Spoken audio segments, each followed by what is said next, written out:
আসলে বলে শেষ করা যাবে না। আমাদের ক্যাম্পাসটা তো আসলে একদম উন্মুক্ত জায়গা হয়ে গেছে। আমরা আসলে এই ক্যাম্পাসে ঠিকভাবে ঘোরাফেরাও করতে পারি না। ইভেন আগের মতো পরিবেশটাও না।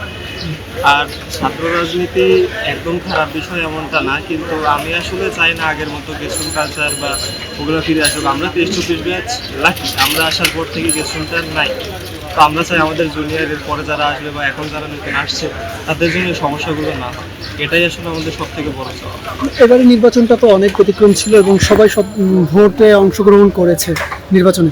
সেই জায়গা থেকে আপনারাই নির্বাচিত করেছেন নতুন প্যানেলকে। তাদের কাছে আপনাদের আশা কি, তারা কি আসলে আপনাদের যে চাওয়া সেই প্রত্যাশা কি পূরণ করতে পারবে কিনা? দেখেন আমাদের ভোটের মাধ্যমে কিন্তু তারা নির্বাচিত হয়েছে, এমন না যে বাইরে থেকে কেউ ভোট দিয়ে তাকে নির্বাচিত করছে। তো যেহেতু আমাদের প্রার্থী তিনি, আমি আশা রাখবো তিনি আমাদের জন্য ভালো কিছুই করবেন।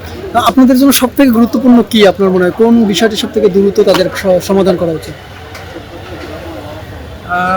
অনেকগুলো বিষয়কেই প্রাধান্য দেওয়া যেতে পারে। আমি মনে করি আসলে আমাদের ক্যাম্পাসে একটা সিন্ডিকেট আছে আগে, এটা ভাঙাটা খুব জরুরি। তাছাড়া আসলে কোনো কিছুই দীর্ঘমেয়াদী সমাধান আনতে পারবে না, এই জিনিসটা খুবই জরুরি।